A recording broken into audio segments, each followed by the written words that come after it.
দর্শক স্ক্রিনে যাকে দেখতে পাচ্ছেন ইনি হচ্ছেন 13 বছর বয়সী তাক লাগানো ক্রিকেটার সূর্যবংশী। 9 বছর বয়সে নিকটস্থ শহর সমস্তিপুরের একটি ক্রিকেট একাডেমিতে বৈভবকে ভর্তি করে দেন তার বাবা। মাত্র 12 বছর বয়সেই বিহারের হয়ে তিনি খেলেন ভিনু মাঙ্কর ট্রফিতে। সেখানে 5 ম্যাচে প্রায় 400 রান করেন। বিহার ক্রিকেটে নাম করতেও খুব বেশি দিন লাগেনি তার। মাত্র 12 বছর বয়সেই বিহারের হয়ে খেলা শুরু করেন। সম্প্রতি চেন্নাইতে অস্ট্রেলিয়া অনূর্ধ্ব-19 দলের বিপক্ষে 4 দিনের একটি ম্যাচে 58 বলে সেঞ্চুরি করে নিজের প্রতিভার প্রমাণ দেন। তিনি হচ্ছেন 1986 সালের পর ভারতের রঞ্জি ট্রফির ইতিহাসের সর্বকনিষ্ঠ ক্রিকেটার। পাশাপাশি তিনি যেবার প্রথম রঞ্জি ট্রফি খেললেন সেবারও তিনি 400+ রান করেছেন। সেই হিসেবে তার প্রতিভার কথা ভেবেই তাকে দলে ভিড়িয়েছে আইপিএল ফ্র্যাঞ্চাইজি রাজস্থান রয়্যালস। মাত্র 13 বছর বয়সে আইপিএলের নিলামে দল পাওয়া গৌরবের এমন সুবর্ণ সুযোগে তার পরিবার বেশ উচ্ছ্বসিত, এমনকি গৌরববোধ করছেন তার কোচও।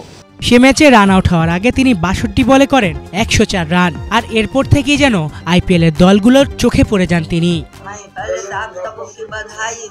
আপনাদের সবার মতোই আমি বৈভবকে অভিনন্দন জানাতে চাই। পাশাপাশি অভিনন্দন জানাতে চাই আমাদের জেলা এবং দেশকেও। বৈভব 3 বছর বয়স ধরেই ক্রিকেট ভালোবাসে। কখনো কখনো আমাদের বারণ করা সত্ত্বেও ক্রিকেট খেলতে চলে যেত। ও বলতো আমি ক্রিকেট ভালোবাসি এবং আমি এটা খেলবো।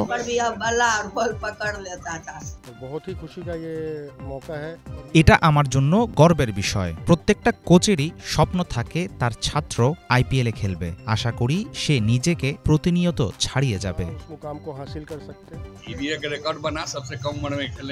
আমি ভীষণ উচ্ছ্বসিত। এটা আমার কাছে সবচেয়ে আনন্দের ব্যাপার এই জন্য যে আমার ছেলে আইপিএল এর ইতিহাসে সর্বকনিষ্ঠ ক্রিকেটার। আশা করি সে পরিশ্রম দিয়ে পরবর্তী গন্তব্যে পৌঁছতে পারবে এবং রাজস্থান ও ভারতকে গর্বিত করবে।